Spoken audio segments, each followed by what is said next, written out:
नमस्कार, मेरा नाम है डॉक्टर पूरू धवन और आज इस वीडियो में हम बात करने वाले हैं कि पैरालिसिस पेशेंट कैसे अपनी चाल को ठीक कर सकता है।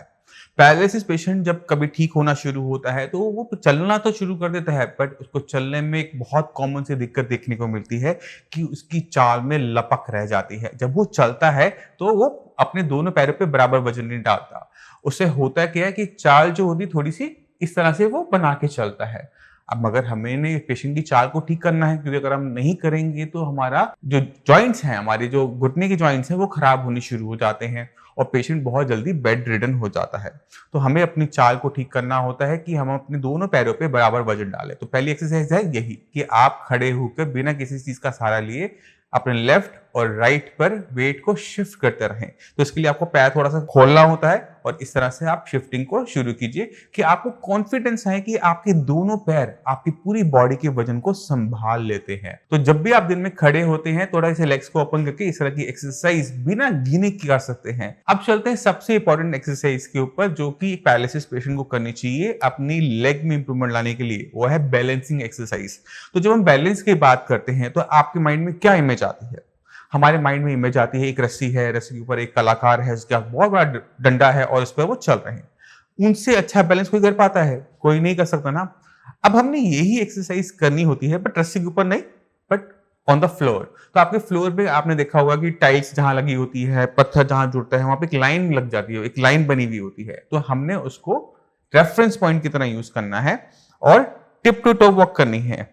तो जितना ये आसान मेरे लिए होगा उतना ही मुश्किल ये पैरालिसिस पेशेंट के लिए होता है। तो आपने करना कैसे होता है, आप पहले इस चीज को ध्यान दीजिएगा कि जब हम चलते हैं तो हमेशा अपनी एड़ी को पहले नीचे जमीन पे लगाते हैं, फिर हम अपने पंजे को जमीन पे लगाते हैं। तो इसी तरह से चलते हैं ना, ठीक है। मगर पैरालिसिस पेशेंट कैसे चलते हैं? पैरालिसिस पेशेंट कैसे चलता है कि वो अपने पंजे को पहले लगाता है, फिर एड़ी को रखता है। पहले पंजा फिर एड़ी, ठीक है।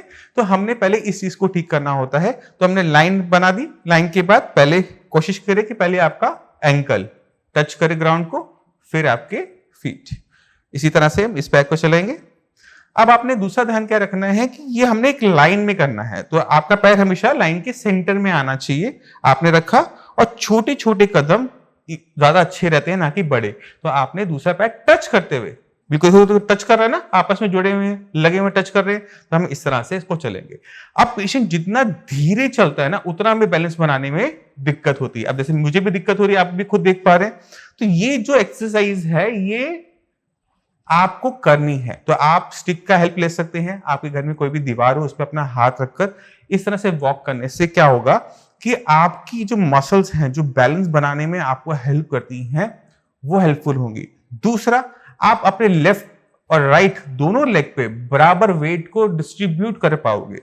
अगर आप दोनों पैरों पे बराबर डिस्ट्रीब्यूट नहीं करोगे तो आपको हल्की सी लपक देखने को मिलेगी। पेशेंट इस तरह से चलेगा, है ना, क्योंकि इस पे तो हमने वजन डाला ही नहीं।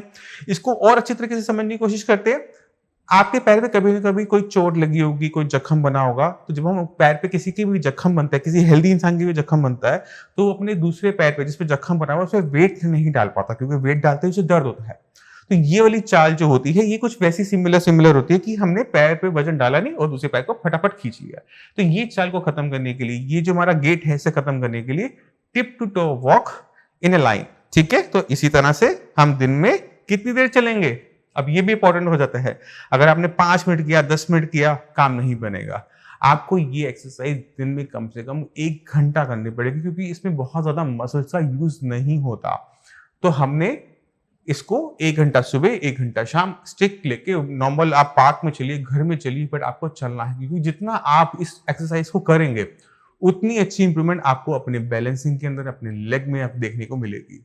अब मैं चाहता हूं कि आप कुछ पैरालिसिस पेशेंट से मिले और देखें कि किस तरह से जब हम ब्रेन पे काम करना शुरू करते हैं, जहां पे क्लॉट आया था, जहां पे नस फटी थी, जहां पे डैमेज हुआ था, जब हम पैरालिसिस की रूट कॉज पे काम करना शुरू करते हैं, सही ट्रीटमेंट लेते हैं, सही एक्सरसाइज करते हैं, सही से डाइट फॉलो करते हैं, तो किस तरह के चेंजेस हमें पैरालिसिस पेशेंट में देखने को मिलते हैं। नमस्कार, मेरा नाम है डॉक्टर पूरू धवन और आज मैं आपको मिलवाना चाहता हूँ एक पैरालिसिस पेशेंट जिनकी एज है 63 की एज के अंदर पैरालिसिस को हराना आसान काम नहीं होता। तो चलते हैं पेशेंट के पास और उनसे जानते हैं कि उन्होंने इसको कैसे सहा और कैसे इसको देखा। तो शर्मा जी, ये आपको हुआ कब था? मेरा नाम GR शर्मा है और मेरे को ये ब्रेन स्ट्रोक का दूसरा अटैक है। पहला कब हुआ था? पहला 2014 में हुआ था। 2014 में। तब उससे रिकवर पूरे हो गए थे? उसका पूरा रिकवर नहीं हो पाया, लेकिन ये 2019 आते आते मुझे दोबारा फिर अटैक हो गया ब्रेन स्ट्रोक का। और ये राइट साइड का हुआ, पहले भी राइट को हुआ था, अब दूसरी बार भी राइट का हुआ। ठीक है। तो मेरे को चलने फिरने में दिक्कत थी और डॉक्टर साहब की मैंने दवाई खाई। अभी तो 1 ही महीना हुआ है, 1 महीने में मेरे को बहुत इम्प्रूवमेंट है। तो ये जब आपको हुआ था तो आपने कहाँ से इलाज करवाया था? जब मुझे ये सेकेंड टाइम जब हुआ है? हाँ, पहले टाइम भी मैंने एस्कोट फोर्टिस में करवाया, इलाज कराया। डॉक्टर ने मुझे कहा भाई मेरे को एलोपैथी का जो इलाज करना था कर दिया, अब आप इसके बाद देसी ट्रीटमेंट कराओ। डॉक्टर ने बोला? आयुर्वेदिक। हाँ, डॉक्टर ने बोला? हाँ, डॉक्टर ने कहा अच्छा कि आयुर्वेदिक का ट्रीटमेंट कराओ, उससे शायद आपको बहुत आराम मिलेगा। तो मैंने आयुर्वेद में भी इलाज कराया। अब सेकंड बार टाइम हुआ मुझे, तो मुझे डॉक्टर साहब जो संजीवनी, इनसे मुलाकात हुई।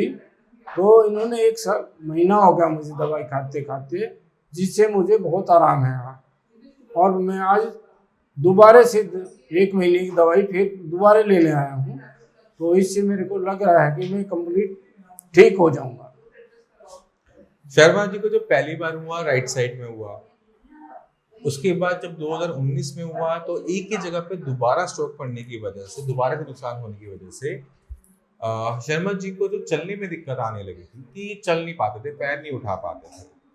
तो जब हमने इनको मेडिसिन दी थी तो किसी वो हाथ पैर की रोकी नहीं थी, चल तो पैर नहीं रहा था। बट जब भी पैरालिसिस होता है तो उसका जो ट्रीटमेंट होता है वो ब्रेन से स्टार्ट होता है। अगर आपके ब्रेन का एक हिस्सा डैमेज हो गया है तो हमें वहीं पर ही रिपेयर अप करना पड़ता है। तो जो हमने आपके ब्रेन के साथ किया, हमने किया था न्यूरोप्लास्टिसिटी। न्यूरोप्लास्टिसिटी के अंदर हम क्या करते हैं कि हम ब्रेन को दोबारा से अपने अंदर विकास करने की क्षमता देते हैं। वो दिन याद करो जिस दिन आपको हुआ था, उस दिन आपका हाथ नहीं चल रहा था, पैर नहीं चल रहा था, मगर अगले 6 महीने के अंदर हाथ भी चलने लगा और पैर भी चलने लगा।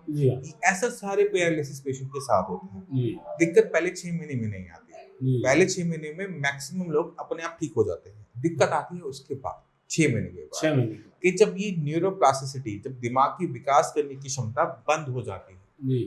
आपका एक जख्म हुआ तो कुछ टाइम में वो भरेगा, अगर वो टाइम से नहीं भर पाया तो वो नासूर बन जाता है।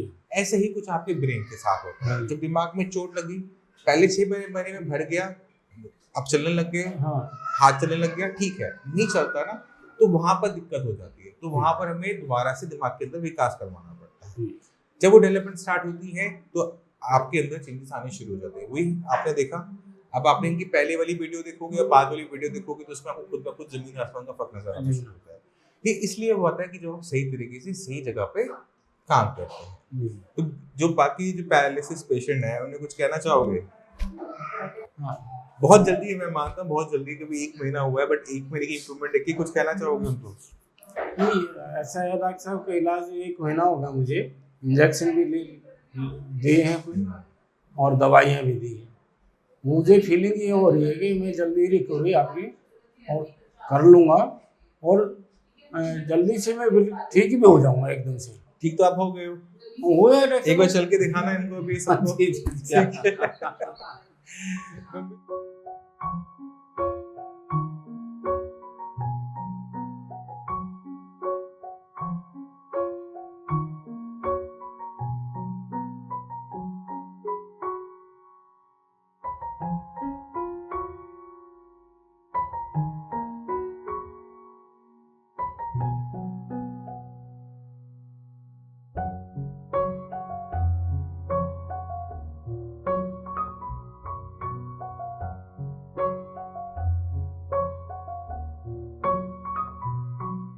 तो आपने खुद देखा, जब हम सही तरीके से ब्रेन पे काम करते हैं, सही एक्सरसाइज करते हैं, डाइट का सही तरीके से फॉलो करते हैं, तो पुराने से पुराना केस भी पैरालिसिस का, उसमें भी इंप्रूवमेंट देखने को मिलती है। तो अगर आपका केस पुराना हो चुका है और आप ये सुनते हैं कि आप ठीक नहीं हो सकते या इसी से आपके साथ काम करना पड़ेगा, ऐसा नहीं है। जिस दिन आपने अपनी बॉडी पे काम करना शुरू कर दिया, अपने ब्रेन पे काम करना शुरू कर दिया, अपनी मसल्स पे काम करना शुरू कर दिया, वो आपके लिए काम करना शुरू कर देंगे। और यही हमें चाहिए होता है एक पैरालिसिस पेशेंट में। मैं उम्मीद करता हूँ इस वीडियो से आप काफी कुछ समझ गए कि किस तरह से आप बैलेंसिंग एक्सरसाइज कर अपने लेग में इंप्रूवमेंट लेकर आ सकते हो, कैसे अपनी चाल को सुधार सकते हो। अब इसी के साथ आप सभी से चलने की आज्ञा चाहूंगा। मिलते हैं अगली वीडियो में, तब तक के लिए नमस्कार।